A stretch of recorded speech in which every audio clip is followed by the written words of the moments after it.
Estamos de regresso aos testes do Shift Gear.bike, depois de um período de paragem de cerca de 2 meses, motivado pela pandemia, e nesta tentativa de regresso à normalidade possível, vamos começar por testar a nova versão da Suzuki V-Strom.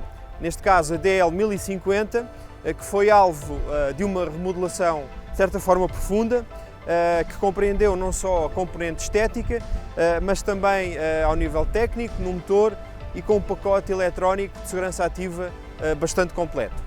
Aquilo que mais salta à vista, numa primeira impressão, é de facto a evolução estética da nova DL1050.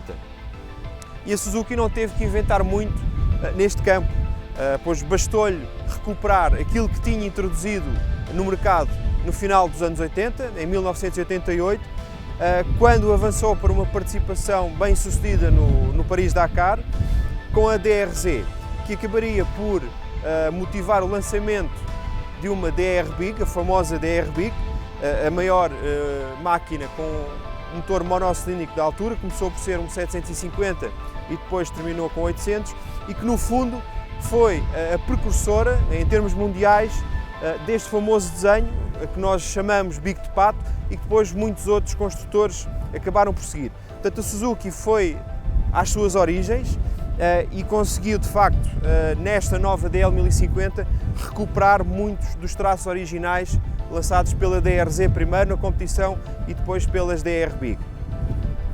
De facto, a estética é sempre algo discutível, mas no meu entender pessoal houve uma melhoria considerável a este nível. A moto está bastante mais apelativa, está mais moderna, também está um bocadinho mais agressiva, com mais ângulos retos, com algumas superfícies aqui bem trabalhadas, e também a reforçar este novo design temos a presença de uma iluminação completamente LED. Falo não só do farol dianteiro, dos dois feixes, dos piscas, também do farolinho traseiro, bem assim como o ecrã transparente, que foi totalmente redesenhado e permite uma regulação manual em altura, que não pode ser efetuada em andamento, pois temos que acionar esta patilha colocada aqui à frente, que nos permite soltar o ecrã e fazer subir ou descer em 11 posições de ajustamento. A Suzuki DL1050, tal como na versão anterior, é proposta em duas versões. Neste caso estamos em presença da versão XT, que é facilmente identificável pelas jantes de raios, mas também possui um equipamento muito mais completo. E é por isso que no nosso país esta versão XT será a base da comercialização. Existe uma versão com menos equipamento, com jantes em alumínio fundidas, mas que não será sequer proposta, digamos assim, nos concessionários. Ou seja, quem quiser uma DL versão base terá que encomendar. E esta versão XT possui um equipamento muito mais completo, pois para além das jantes tem ainda de origem o ecrã ajustável, tem as proteções de mãos, tem esta proteção tubular em aço, este crash bar, e ainda o famoso pacote eletrónico de segurança ativa, que é bastante mais incompleto na versão base.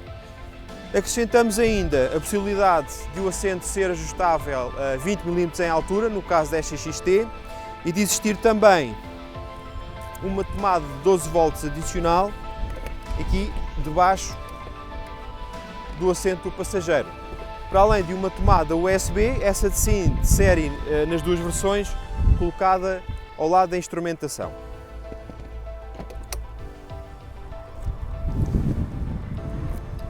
Em termos técnicos, como referi há pouco, foi feita uma evolução profunda em termos de motor, que apesar de manter a cilindrada da versão anterior, da DL1000, que já possuía 1037 cm3, mas neste caso da 1050 houve a necessidade de homologar o motor já de acordo com as novas normas Euro 5 de emissões de gases de escape e de ruído, e por isso os engenheiros da Suzuki trabalharam bastante não só a distribuição, reduzindo o cruzamento das válvulas, ou seja, o momento em que as válvulas de admissão e de escape estão abertas em simultâneo, e conseguindo assim reduzir bastante as emissões, porque quando as 4 válvulas se encontram abertas em simultâneo, acabam sempre por escapar alguns gases não queimados para o escape e isso faz aumentar bastante os limites de emissões. Depois, o catalisador também surge redimensionado, com mais capacidade. Ainda na distribuição, para compensar essa redução do cruzamento das válvulas, o curso das válvulas aumentou um pouco e, importante também, o controle do motor é feito através de um sistema ride-by-wire, ou seja, antes o acelerador era comandado pelos tradicionais cabos mecânicos e agora o acelerador tem uma ligação eletrónica, não física, aos corpos de injeção. Os próprios corpos de injeção viram o seu diâmetro bastante aumentado, passaram de 45 para 49 mm e perderam o sistema SDTV, típico da Suzuki, com duas borboletas, de modo que este sistema, ao possuir o controle ride-by-wire, portanto sem cabos, permite a utilização de apenas uma borboleta, que é completamente controlada pelo microprocessador, controla também os tempos de injeção e outros parâmetros do motor. Portanto, temos um motor que em termos estruturais é semelhante, com os 1037 cm3 da versão anterior, mas que em termos de controle eletrónico e distribuição foi muito trabalhado. Com isso, houve também uma melhoria das prestações. O motor antigo fazia 100 cavalos de potência máxima, às 8.000 rotações, este subiu para os 107 cavalos, às 8.500. Em sentido inverso, o binário teve uma ligeira redução, quase imperceptível, mas o regime máximo aqui obtido passou das 4.000 para as 6.000 rotações por minuto. Na ciclística, o pacote base também não sofreu alterações. A V-Strom é, desde o seu lançamento, em 2002, dominada por um conceito de quadro que normalmente vemos mais utilizado nas motos de estrada, ou seja, a Suzuki nesta trail seguiu toda a sua experiência nas desportivas GSX-R e dotou a V-Strom de um quadro dupla trave em alumínio, que acaba por trazer inúmeras vantagens em termos de comportamento, pois permite uma rigidez bastante grande e acaba por se traduzir também em grande estabilidade, como mais à frente iremos ver. Portanto, o quadro não sofreu alterações, bem assim como as suspensões. Temos um braço oscilante também produzido em alumínio, ligado a um amortecedor que permite ajustamento da pré-carga da mola através de um manípulo colocado do lado esquerdo e do hidráulico em extensão, e à frente uma forquilha invertida com bainhas de 43 mm de diâmetro e total possibilidade de ajustamento. Em ambos os eixos, o curso das rodas é de 160 mm, portanto um valor que está perfeitamente enquadrado com a média deste segmento e que também não sofreu alterações. No conjunto de travagem, já de si algo referencial na versão anterior, em termos de hardware, se podemos utilizar esta expressão, também não houve alterações. Ou seja, dois discos flutuantes de 305 mm à frente, assistidos por pinças de 4 êmbolos com montagem radial. Atrás temos uma unidade de 265 mm, assistida por uma pinça de 2 êmbolos. Aquilo que evoluiu na travagem, como referi há pouco, foi toda a componente eletrónica. Já existia ABS, como é óbvio na versão anterior, mas agora temos um ABS muito evoluído, com função cornering, ou seja, detecta a inclinação da moto e ajusta a pressão de travagem em função dessa variável, evitando, por exemplo, quando estamos em curva e acionamos o travão, que a moto tenha muita tendência a levantar e a seguir em frente na curva. Este sistema de travagem, para além da função cornering e do ABS, tem ainda uma função que evita que a moto descaia quando estamos numa subida, a arrancar, e também, graças a todos os sensores existentes na V-Strom, detecta se nós transportamos passageiro e carga na traseira, ajustando a pressão de travagem entre os dois eixos em função do peso transportado. Depois também, utilizando esses sensores, quando estamos a travar numa descida muito pronunciada, evita que a traseira possa levantar. Ou seja, é um sistema inteligente que vai tentar sempre manter a moto o mais estável possível em termos de distribuição de carga pelos dois eixos. Ainda dentro deste pacote muito completo, temos o controle de tração, que é ajustável em 3 níveis e pode ser também desligado. Associado ao controle de tração, mas isto já sem novidade face à versão anterior, pois já possuía, temos também a possibilidade de escolher entre 3 mapas de potência, que não são bem mapas que fazem variar a potência, mas sim a relação entre a abertura do acelerador e a resposta. Portanto, estamos a falar do sistema SDMS, que também é ajustável através do comando colocado no punho esquerdo. Vamos então tentar perceber como é que a nova V-Strom se comporta em andamento. Como referi anteriormente, a cilindrada manteve-se nos 1037 cm3, mas com o cumprimento da norma Euro 5 foram efetuadas alterações ao nível da distribuição do sistema de alimentação, com corpos de injeção apenas com uma borboleta e com um diâmetro aumentado de 45 para 49 mm. A gestão eletrónica do motor naturalmente também foi alterada, não só para cumprir as emissões, mas também para estar de acordo com estes novos corpos de injeção, com o catalisador mais eficaz e a necessidade de garantir também um aumento de potência. A potência passou assim dos 100 cavalos, obtidos às 8.000 rotações por minuto, para 107, obtidos às 8.500. Não é um aumento muito sensível. Recordo que estamos a falar de um segmento onde existem concorrentes com muito mais potência. Estamos a falar de máquinas com 150, 160 cavalos de potência, mas na faixa, digamos assim, inicial desta categoria, a nova V-Strom, com os seus 107 cavalos, acaba por ter um posicionamento bastante equilibrado. Mais importante do que este aumento de 7% é saber a qualidade da entrega, da potência. O motor anterior, muitos utilizadores criticavam a falta de energia em alto regime.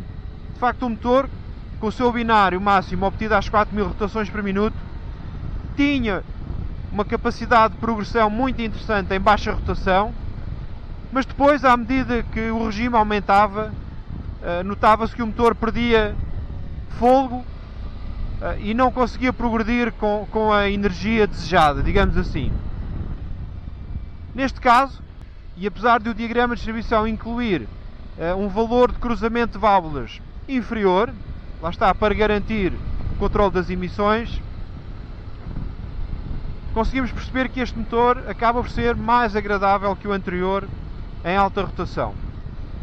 A potência máxima é obtida ligeiramente acima, às 8.500, mas acima de tudo aquilo que se nota é que com a introdução dos novos corpos de admissão, o motor parece respirar com outra capacidade. E até a sonoridade é diferente.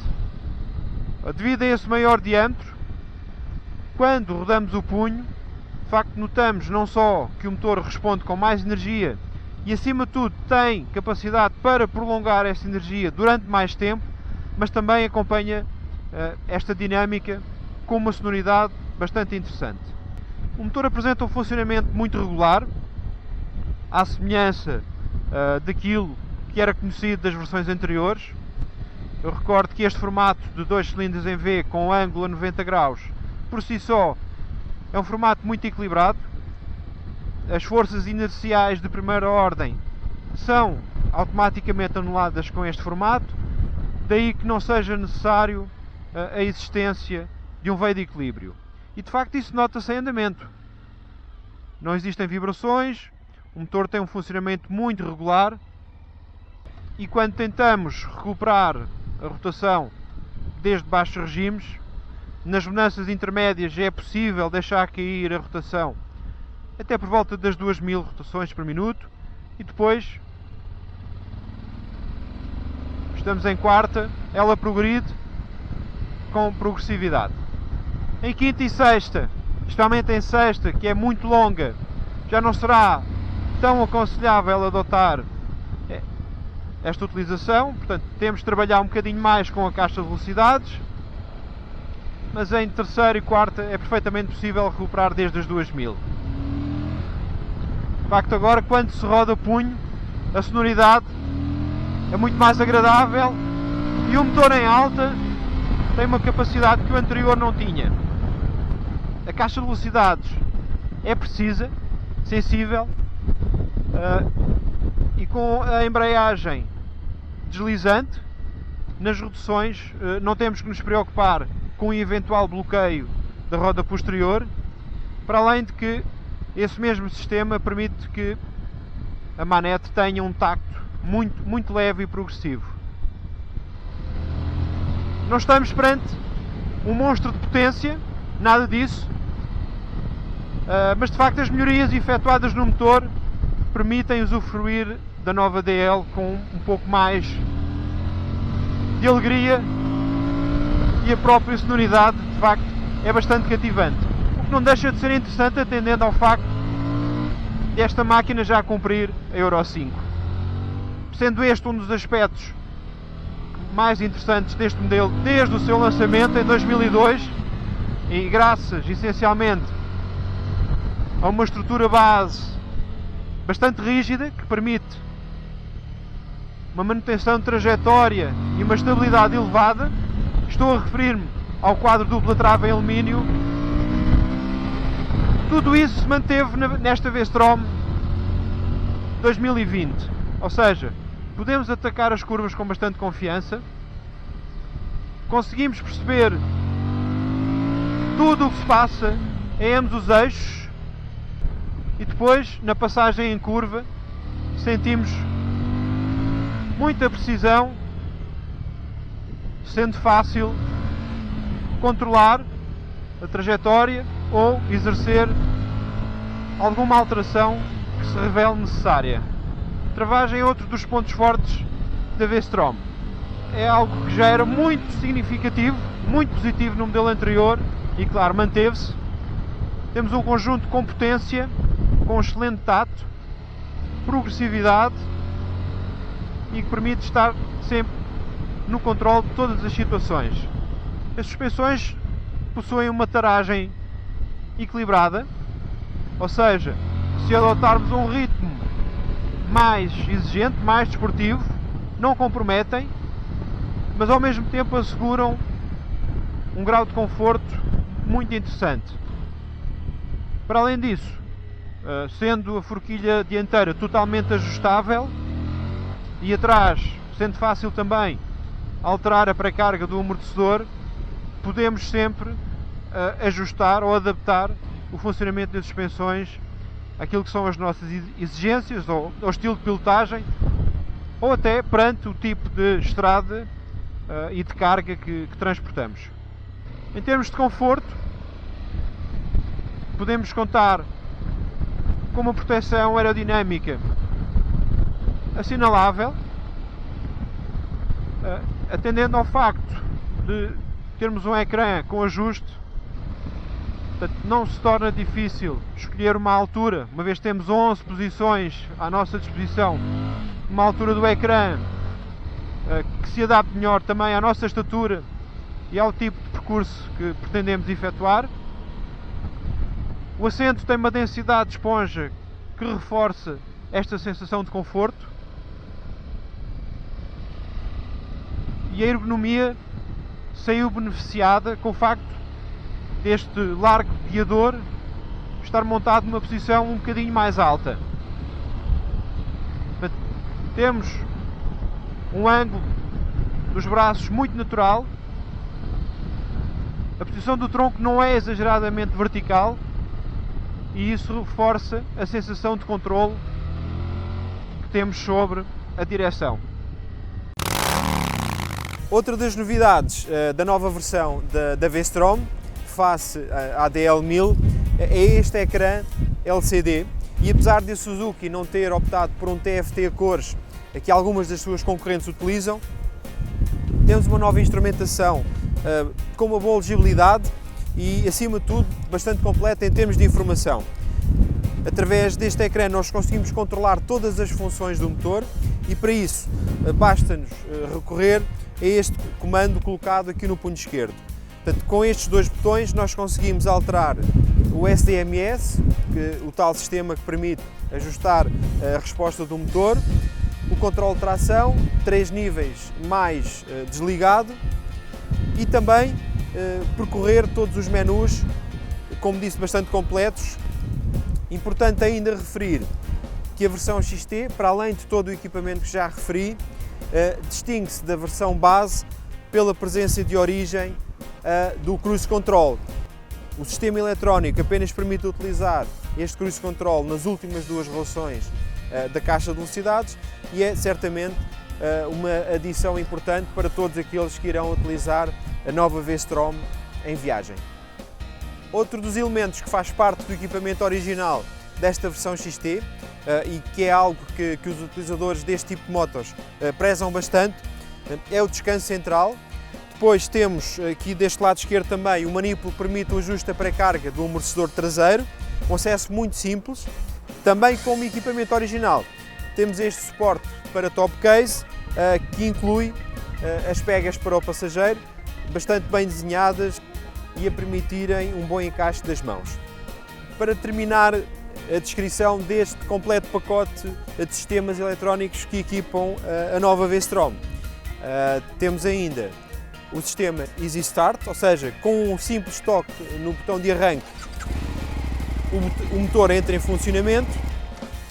E depois, algo que também é utilizado noutros modelos da marca, temos um sistema que eleva ligeiramente o regime de ralenti quando arrancamos. E isto permite que nas manobras a baixa velocidade, ou quando estamos com alguma carga, com passageiro, com malas, acaba por facilitar bastante a evolução dos primeiros metros. Portanto, o sistema detecta quando largamos a embreagem e automaticamente faz elevar um bocadinho o ralenti para facilitar o arranque.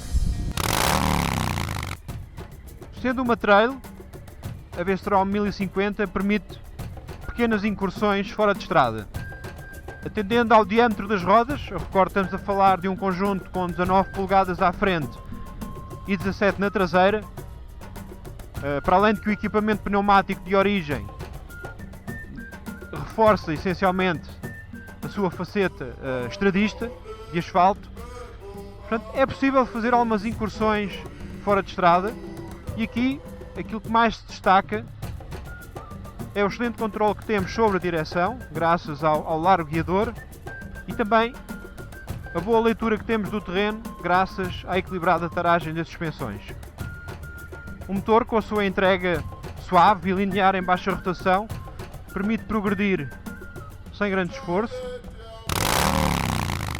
Aquilo que já era positivo neste modelo, eu recordo que a V-Strom foi lançada em 2002, com este formato de base de ciclística assente no quadro dupla trave em alumínio, mas portanto, aquilo que eu referi é que todas as qualidades do modelo anterior mantiveram-se, ou seja, temos uma moto bastante estável, ágil, com uma excelente capacidade de travagem, boas suspensões equilibradas que permitem um misto de conforto e de bom comportamento quando adotamos uma condução um bocadinho mais desportiva. Para além disso, é um modelo que manteve a sua versatilidade. E isto porque não tem um acesso difícil, o assento não está colocado a uma altura exagerada e como é bastante estreito na zona central, é fácil chegar com os pés ao chão. Depois toda a moto, ao ser bastante estreita, uma das vantagens de ter um motor de 2 cilindros em V, que permite uma reduzida largura em termos gerais, é uma moto que se utiliza sem problema, sem restrições na cidade, mas depois na estrada, lá está, graças a um nível de conforto elevado e a uma boa proteção aerodinâmica, também é possível realizar viagens bastantes quilómetros sem qualquer tipo de limitação. O reservatório, como referi anteriormente, apresenta 20 litros de capacidade. Portanto, nós, ao longo do teste, obtivemos um consumo em torno dos 5 litros, com uma condução um bocadinho mais exigente, 5,6, 5,7. Portanto, estamos a falar aqui de uma autonomia teórica máxima em torno dos 350 a 360 km. A grande alteração para este ano foi, sem dúvida, a evolução do motor. Sem ter sofrido modificações muito profundas, porque a arquitetura, o V a 90 graus e a cilindrada mantiveram-se inalteradas, mas para cumprir a norma Euro 5, os engenheiros da Suzuki procederam aqui a algumas alterações ao nível da distribuição, também do sistema de gestão eletrónica, o próprio escape, e com isso, apesar de tudo, conseguiram aumentar a potência em 7 cavalos. O resultado final, sem ser deslumbrante, ou seja, a V-Strom continua a ser uma moto essencialmente fácil de utilizar, dócil, com uma entrega de potência linear, mas face à versão anterior, que era um bocadinho anémica em altos regimes, neste momento já podemos contar com um pouco mais de energia e capacidade para aceleração e recuperação desde a faixa intermédia do motor até próximo do corte de rotação. Temos assim um produto muito interessante, bastante equilibrado, que se situa a meio termo, digamos assim, no segmento mais concorrido do mercado a nível mundial. Digamos que imediatamente abaixo poderá ter concorrência direta de alguns modelos com um pouco menos cilindrada, as novas 900, por exemplo, que têm um preço não muito distante, mas também acaba por entrar no território de outras máquinas com um pouco mais potência, mas com preços bastante mais elevados e às vezes sem terem o completo equipamento que esta V-Strom disponibiliza de origem. Antes de terminar, gostaria de vos recordar alguns conselhos. Em primeiro lugar, que pratiquem uma condução defensiva, segura, e depois também dizer que nas nossas motos teste utilizamos combustível BP Ultimate, o melhor combustível para a sua moto e também a um preço bastante competitivo caso seja sócio do ACP. De referir ainda que para os seus sócios o ACP suporta o custo da mão de obra até 400 € caso sofram de uma avaria, ou então faz a reparação no local da mesma. Para além disso, tem mais uma novidade: em caso de furo, o ACP repara ou suporta o custo do novo pneu. De resto, já sabem, acompanhem-nos no nosso canal YouTube, também no nosso site. Não percam tudo sobre o mundo do motociclismo em shiftgear.bike.